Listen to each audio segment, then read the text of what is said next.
Hello, I'm John Quinones. Welcome to a special 2-hour edition of 2020 on ID and a groundbreaking story Diane Sawyer first reported in 2011. Jaycee Lee Dugard, the stunning story of strength, survival, and the light you can bring even to the darkest days. Kidnapped at age 11, imprisoned for 18 years by a repeat sex offender and his wife.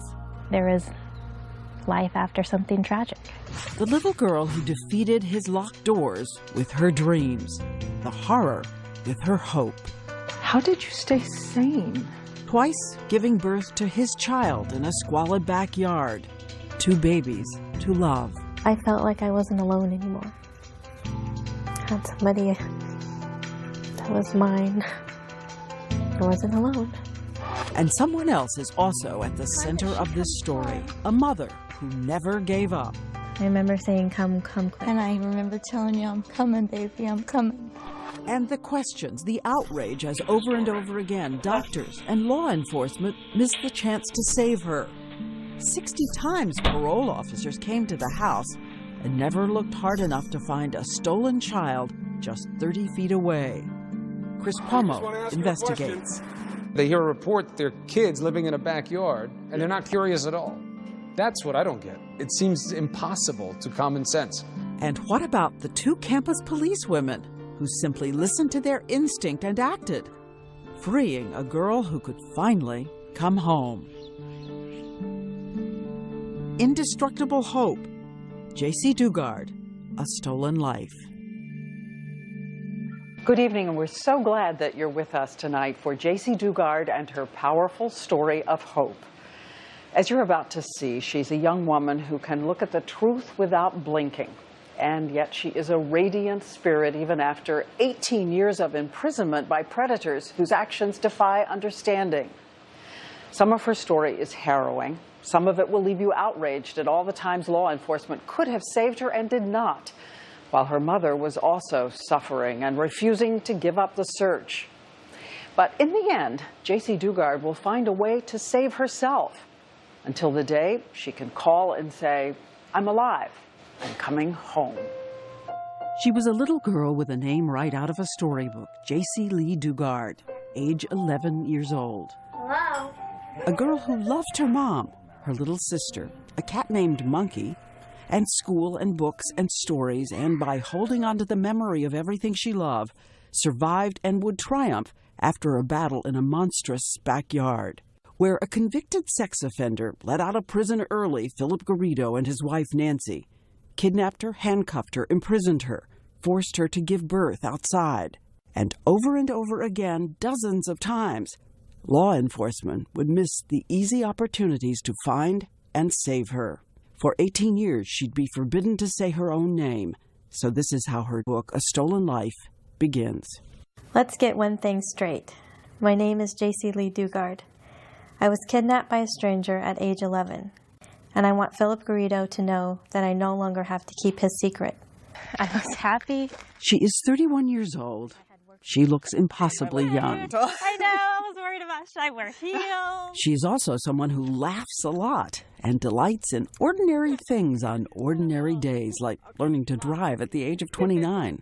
I go to park, and I get out, I'm like, oh God, I did really good. And my mom's like, but look where you parked. And I was like, taking 2 spaces. You would never know what she survived. Oh, my pine cone? Unless you notice how her face changes when she speaks of the past. And the charm around her neck. It's a pine cone. Back then, it was the last thing I touched. You know, the last grip on me. Now it's a symbol of hope and new beginnings, and that there is life after something tragic. And she has a message that is both simple and profound about hope, survival, and what it meant to have a mother who would never let go. It is June 10th, 1991. Jaycee Dugard wakes up in this house in Lake Tahoe, California, where her family's moved because it's a safe place to live. She's in the 5th grade and remembers worrying about the field trip coming up because she's so shy. Remembers dressing in her favorite all-pink outfit. And she remembers the mom she absolutely adores had to leave early for her work as a typesetter at a print house and didn't do something she said she would do. She said that she'd give me a kiss goodbye. She didn't. I wasn't mad. I just, thought I'd catch her when I got home, tell her, you got to give me a kiss next time, She also remembers there was something she had wanted to ask her mom. I wanted to ask my mom if I could shave for the field trip. Shave your legs? Yeah. Big question. Didn't want to be for her. embarrassed. Yeah. Didn't want to be embarrassed. So that was the big question on my mind. She walks up the hill from the house to catch the school bus, the way her mother taught her, looking out for traffic. Walked up the side of the hill. That was the safe way to go against traffic. And halfway up, my world changed in an instant. I thought, oh, somebody's looking for directions. A gray car pulls up. A man rolls down the window. And his hand shoots out, and I just feel numb. My whole body is tingly. I don't know what it's from. I fall back in the bushes. She had been paralyzed by a stun gun. I lost control of my bladder. I wasn't even embarrassed. No time to be embarrassed. On the ground, she feels something with sharp edges. That pine cone. The last thing she touches before she comes to, face down on the floor in the back seat of a car. I remember my throat felt very dry and scratchy and like I had been screaming, but I don't remember screaming. The man behind the wheel is that convicted sex offender, and holding her down on the floor in the back is his wife, Nancy. The district attorney believes Nancy scouted the little girl for her husband as a prize. Did they say anything? Did you hear anything? No, not at first. After we were driving for a while, I heard the driver say, I can't believe we got away with it. And he started laughing. I think I blacked out again or something. It was like the most horrible moment of your life times 10. 120 miles later, this is where the car stops, a house on a neighborhood street. Garrido tells her to be quiet. I said, I think it's probably one of the only things I said was, my family doesn't have a lot of money, they can't pay the ransom. That's what I kidnap as ransom, right? Yeah. No. Not always. He is 40 years old, 6 feet 4 inches tall, 196 pounds. She is 11, 4 feet 6, 80 pounds. He takes away the pink clothes she dressed in that morning. The only thing she has left is a little ring shaped like a butterfly. She will hide from him for 18 years. A blanket is over her head. She has no clothes. He walks her through a small area of grass toward a fence where an opening is concealed by a tarp. And hidden behind the fence, a deranged collection of sheds and storage units. One of them tiny, completely soundproof. He leads her inside and takes out handcuffs. He said that they were the fuzzy kind, so they wouldn't hurt as bad. Whatever. Behind your back? Yeah. There was a pallet on the floor. And then he said he'd be back later. And he shut the studio or the soundproof door and then the other door with the lock. You heard that lock? Yeah. I can still hear it consciously or when I'm awake. Just some sounds and smells and just don't leave you. He warns her there are dogs outside, Dobermans. They'll attack if she tries to escape. She notices there's one window covered with bars and a towel. He leaves. At one point, you get up and you take your teeth and you pull a towel off. I wanted to see where I was. Yeah. I couldn't use my hands. And there was just weeds and some kind of fence. Naked, arms in handcuffs behind her back, she drifts in and out of sleep. Crying? I didn't really want to because then you can't wipe them away. Then you get all sticky and, that sounds awful. But, I tried not to cry because I couldn't wipe them away or, and then they get itchy. And She made a note to remember the sound of the train so it would help her mother find her. And then later it was just listening to lawnmowers and airplanes, anything for human contact, I guess. I was so lonely. I felt so alone. And 120 miles away in those first hours, a mother who loves her daughter and will never give up is already on television making a plea. It's pretty, young, innocent child. Friends have been searching all day and evening. Police started searching the neighborhood. Police set up a roadblock and go door to door. Her classmates are out in the streets holding up signs. And it's time that she comes home. But all alone, on that first night, Jaycee Dugard decides to cling to something that will sustain her. The moonlight streaming through the towel reminds her of her mother and gets her through the night. We would always sit on the porch and we would debate whether the full moon or the crescent moon was the better moon. I always liked the full moon and she liked the crescent. And just always made me think of her. Do you remember the song you and your mom sang? Looking at the moon? Hi, you are the moon. How does it go? I forget. I love the moon and the moon Sees me. I see the moon and the moon sees me. God bless the moon and God bless me. When we come back, Time a that she mother's comes search. home. You were always there. You never left me. Parole officers, doctors who miss what is in front of them. This is the And the studio. story Jaycee Dugard will tell for all the victims of sex abuse. A story she says is his shame, not hers. Stare it down until it can't scare you anymore.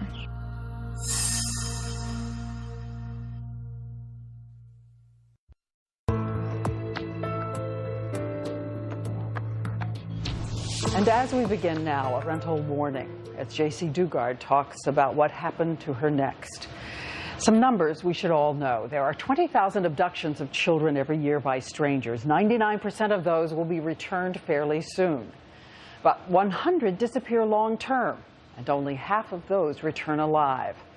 Fewer still have the strength to bear witness to the reality of what pedophiles do. Jaycee Dugard says she wrote these chapters as a call to action for judges, psychiatrists, parole officers, and for all the victims who cannot speak for themselves. Okay. This is Philip Garrido. In a video obtained by ABC News, he is singing one of the songs he wrote. He told everyone he was a musical genius on the verge of a big break.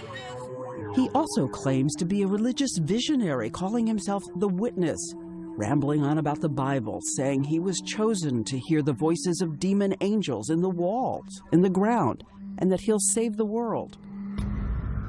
His first arrest was 1972 for raping a 14-year-old girl who was too afraid to testify, so the case collapsed. 5 years later, he took a woman into a rented storage container and raped her for 8 hours. But she managed to escape, and because of her, he would be sentenced to 50 years in prison. But for some reason, the parole board decided to release him after just a quarter of that sentence was served.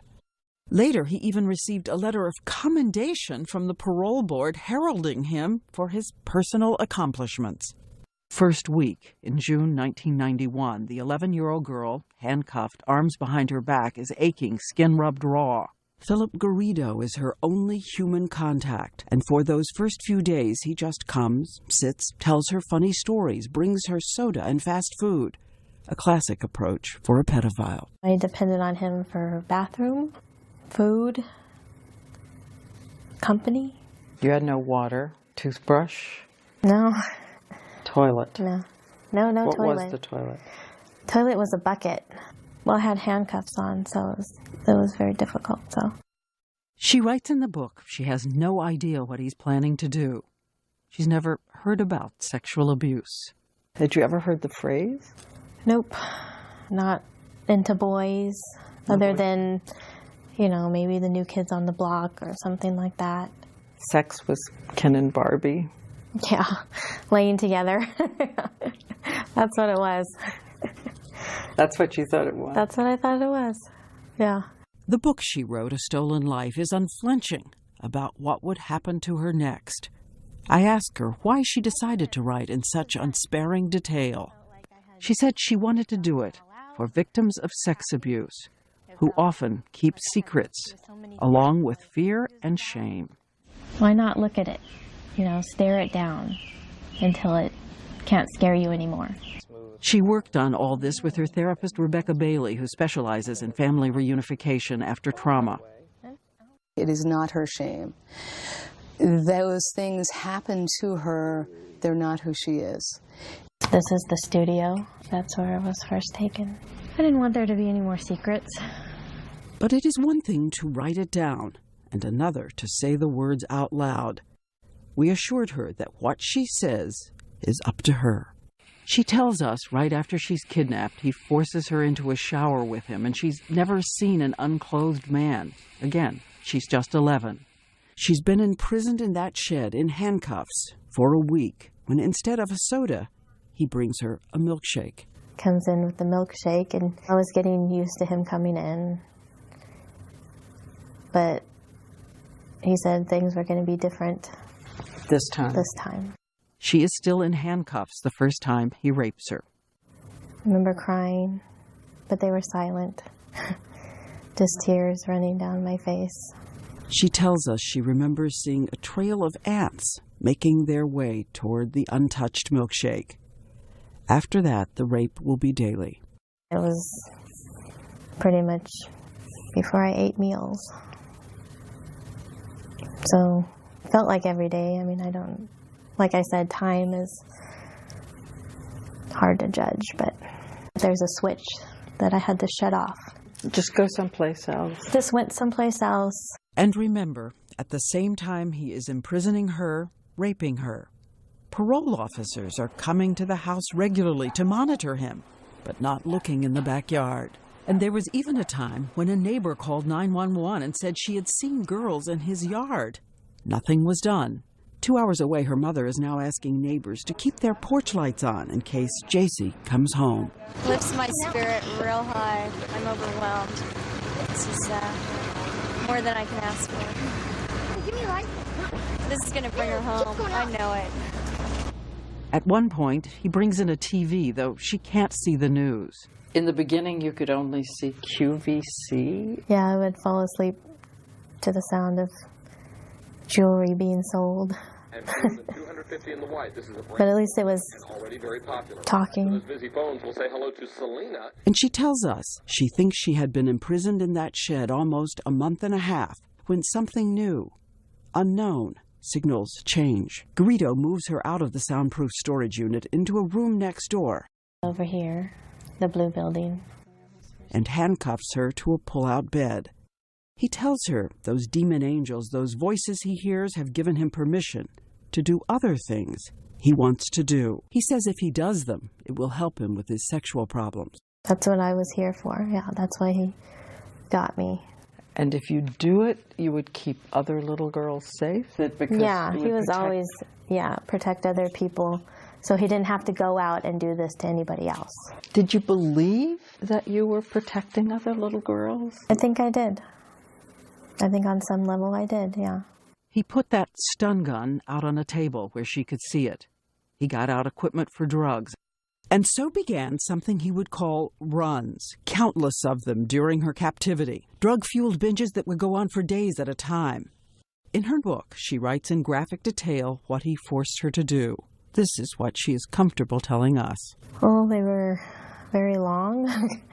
Usually started out with, he would dress me up for hours because he was taking methamphetamines and speed. He called it speed. He would get focused on one thing for long periods of time.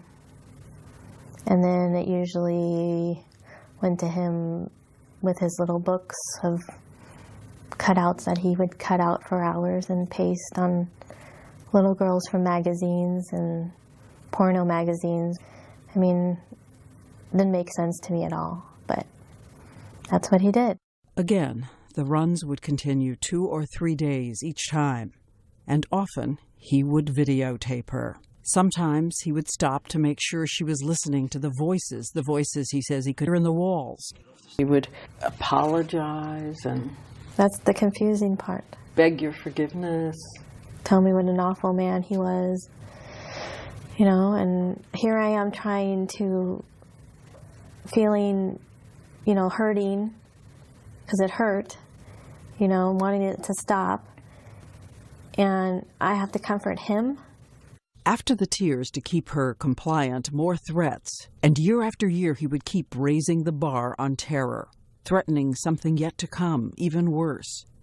Once saying he would sell her to people who were going to lock her in a cage.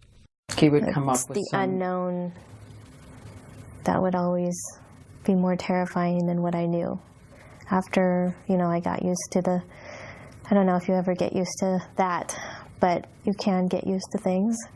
Once I got used to that, it would be the unknown thing that was more terrifying than actually keeping with the runs and doing something that was, at least I knew what was going to happen.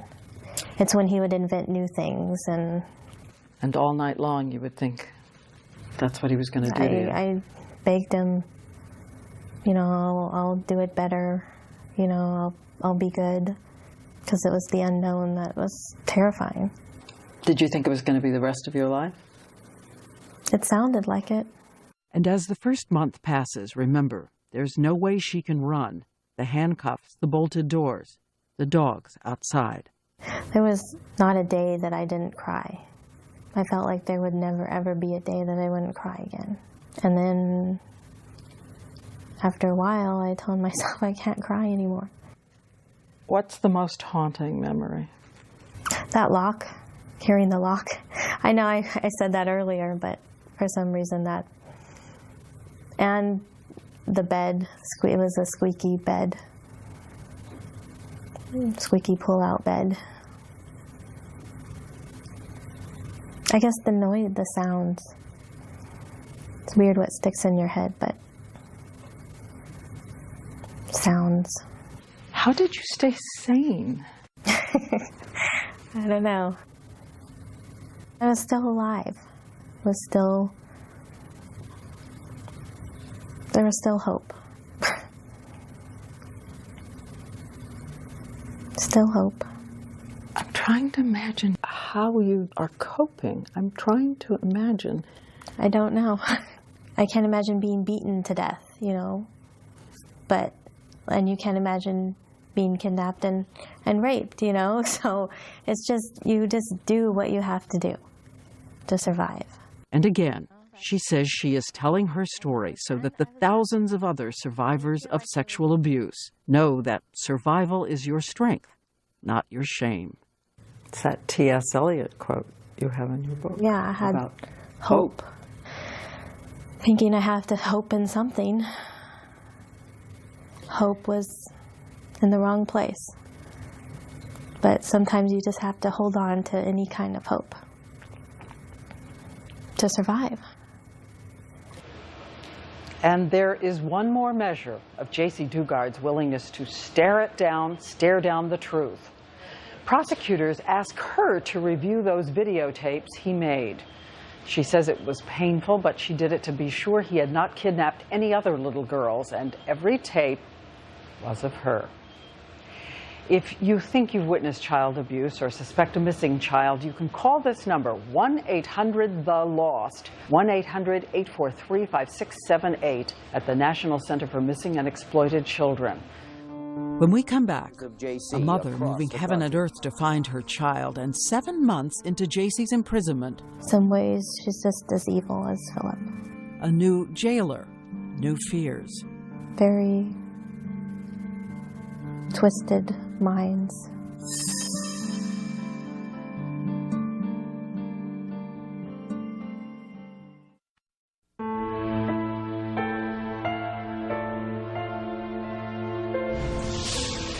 As we said, for 7 months, the only human being Jaycee Dugard would see was the man who was coming to rape her.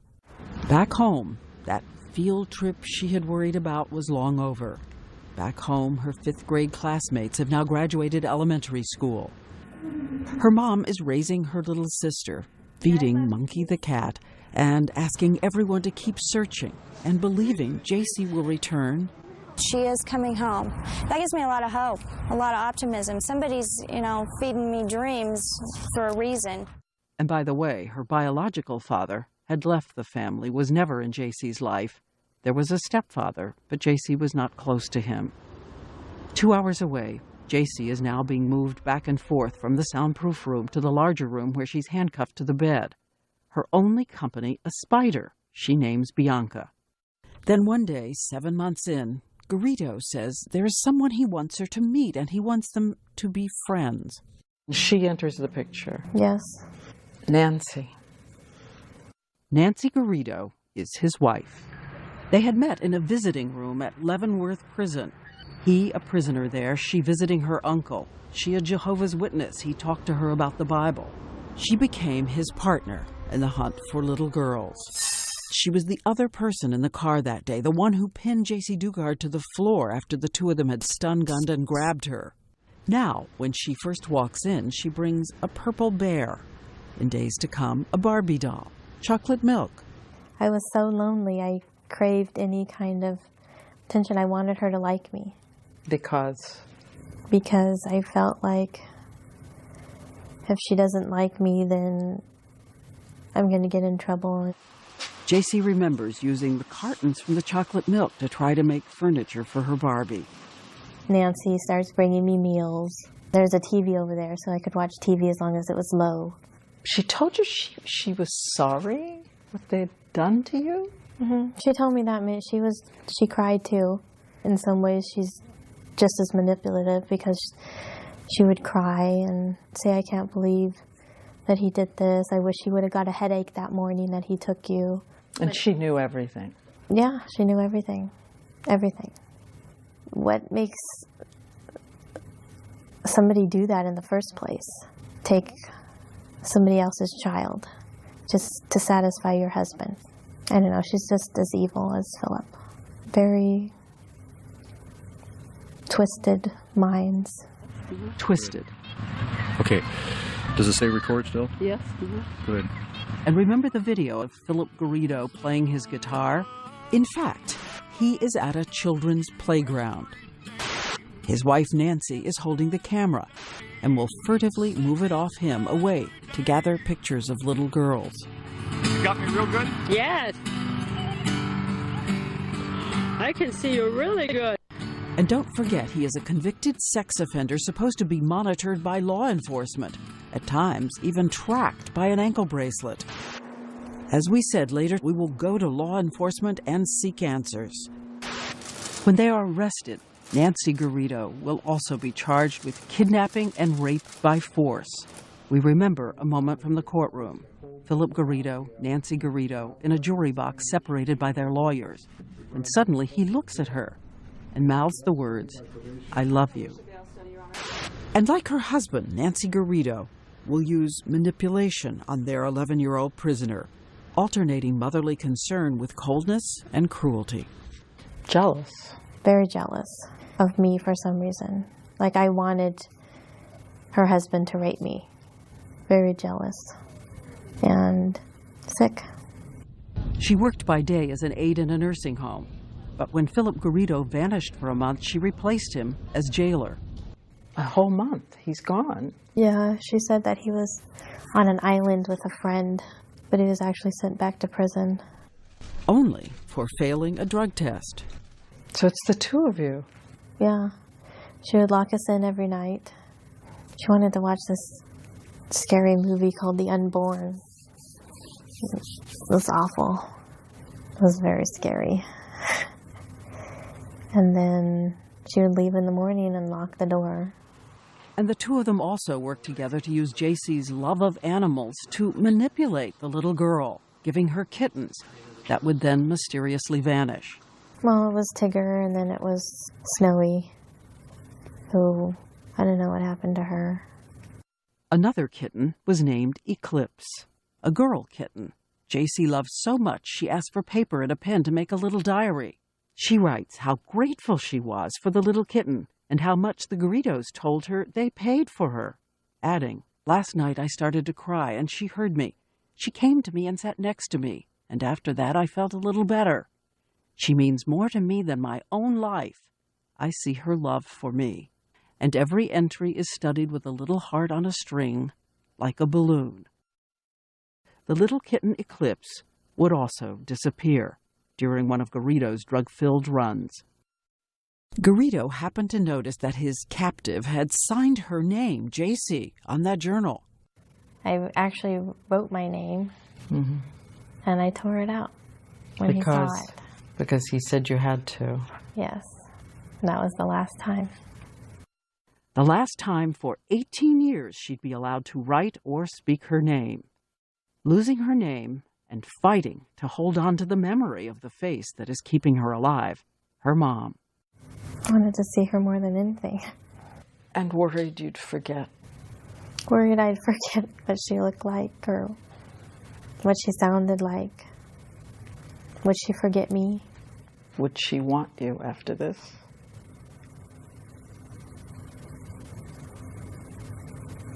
Yep.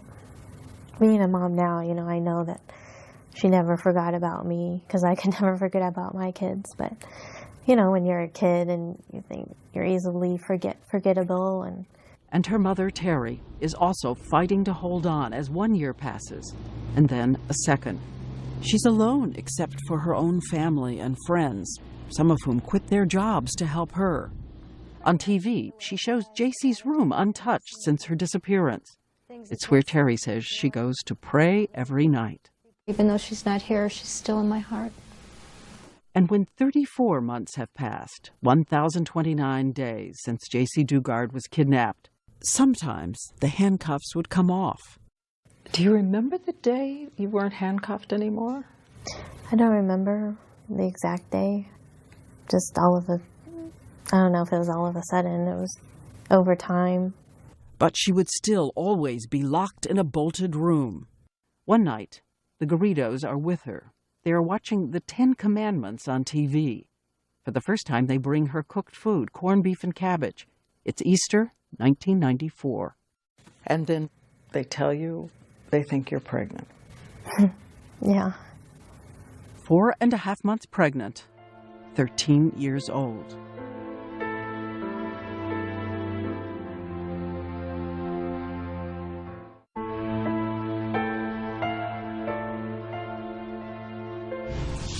As we said, by now, Jaycee Dugard has been in captivity for 1,029 days. There are new posters. A sketch artist tries to imagine the little girl now entering her teens, but those posters will also weather and fall away. By now, her mother is holding rummage sales to raise money for private investigators. She is sending more than 1 million flyers across the United States while working and raising Jaycee's little sister Shayna. And 2 hours away in the backyard, Jaycee Dugard has been told she is pregnant. What did you thought was happening to you? Thought I was gaining weight. She will have no medical care. She's bewildered by what her body is doing, and the doors to the outside are bolted. No sun, no sky. She learns the link between sex and pregnancy from TV. Did you have any idea what it meant to give birth? No, I had never seen it happen. There was this show that he would talk about a lot, Growing Up Baby or something like that. So I'd watch that, and he was watching birthing videos and just learned. And he said that he would read up on it and he would do it? Yeah. She makes up little stories she tells to the baby growing in her stomach. August 18th, 1994, you're how old? 14. Having a baby in a backyard. Yep, I did. She is locked in, alone, watching Dr. Quinn Medicine Woman when she feels the first sharp pain. You're in labor and there's nobody there. I didn't know I was in locked labor, up? but yeah, I was still, locked at that time. Just scared. It was terrible pain. I didn't know what was going on. Hadn't seen anybody all day. She will be in labor all by herself for hours. Finally, the Garridos return. They give her codeine. The labor continues for another 12 hours, and with a complication, the baby is still inside her. Philip Garrido uses his hand to unwrap the umbilical cord from the baby's neck. He had seen that on one of the shows, that's what you do, because she wasn't coming out. So he did that, and she came out, and then I saw her. She was beautiful.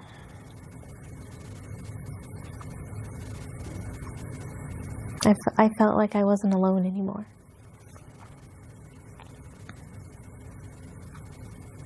I had somebody that was mine.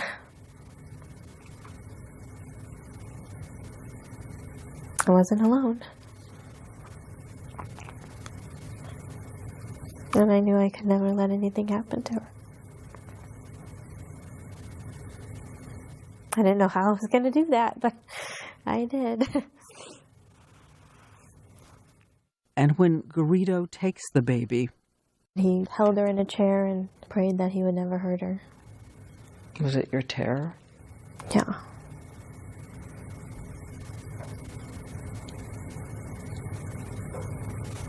Every day. no doctors to help, no experience, no nutrition. As a 14-year-old girl breastfeeds her baby and cares for her as best she can. And impossibly, 3 years later in that same backyard, she will once again give birth, survive, and so will her second little girl. And I have a second person to love and to love me. And maybe another little piece of my mom to hang on to. I wanted to see her more than anything. Every day, in the beginning, like I said, I would cry every day and be hardest when I would think about her and what she was doing, and then trying to convince myself she was better without me. Easier, you know, she had Shayna, but I wanted her. She now has 2 children locked in a room with her. She will breastfeed a total of 6 years straight and watches TV to learn everything she can about being a good mother. And now there are 3 captives parole officers could save if they only search the backyard on their dozens of visits. Jaycee Dugard writes in her book that Garrido often erupts with anger, inexplicable rants about her behavior, which she keeps trying to alter in order to subdue his moods. And he makes her listen to the voices he says he hears with a machine he has built using plastic cups and something called bionic ears. What are bionic ears? It's like a sound amplifier. And I would have to listen to the air conditioner, sit with the headphones for hours, tuning in, he called it. And then, years into her ordeal, for the first time, she will be given a tiny measure of freedom. Garrido builds a fence walling off the entire backyard and places a little tent outside. And one day, she writes, she gets to walk outside for the first time in 6 years. I can feel it, she writes, the sun warm on my face. And experts who study survival say nearly all those who make it through long seasons in hell find some way to create meaning no matter the reality of their day. Amid the trash and squalor, you planted little flowers. Yeah, I like to garden. This was your garden? Yep. Even little flowers in the tent. And she hoards the children's books they gave her. She has an idea. For her girls, she'll create a little school. We had math, social studies, English, and history was the other one. And I would teach them the best I could. I only had a 5th grade education, so my math wasn't my strongest suit. In a secret act of defiance, she saves little scraps of paper and begins writing a journal she manages to hide from him. Sometimes it still sounds like a child. I would live in my own world, and I would have superpowers, like the power to heal people and animals. Sometimes she wonders if out in the world there could be a soulmate for her. The physical abuse was all I knew. But right. Things that I saw on television were so different. And, you know, I mean, I don't know. Look at this. I would search the world for the top teachers if I could get out of here, and psychologists and doctors. And I would organize, and we would open a free clinic for homeless people to come and interact with animals. Time on my hands to think about things I would do. Her daily life is dependency, isolation, drowning in his manipulation and control. And the constant insistence for her and the girls there is only danger outside the fence, in the unknown. And then one day, Garrido tells her she has to help him make Nancy feel better. So he's decided that from now on, Nancy will be the girl's mom. Jaycee is just to be the sister. She has nothing of her own. She later writes in her journal, I want to be free to come and go as I please, free to say I have a family, free. Free to have my family. And next, the great mystery. Why didn't she try to escape? Did you think about taking those two girls and running?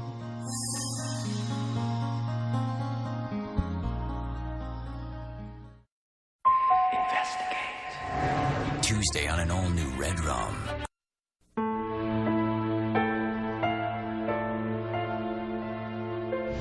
Why is this door locked? You're looking at a home movie the Garridos made of a parole officer going through their house. One of the 60 regular visits parole officers will make to check up on a sex offender. The voice you hear is Nancy Garrido taunting the officer. What does a parole agent do for his parolee? Ma'am, you can come in office and we'll discuss that.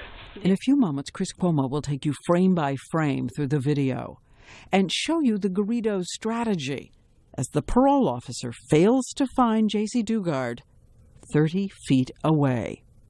On another occasion, Garrido actually lets her into the house. She even has a casual exchange with a parole officer, not daring to say who she was. I actually talked to one of the agents, and the agent proceeded to give Philip his urine test and left. This made me feel like didn't really care. A neighbor called 911 once and said she had seen girls in his yard. Nothing was done. And so more and more years go by, summers, fall, winter.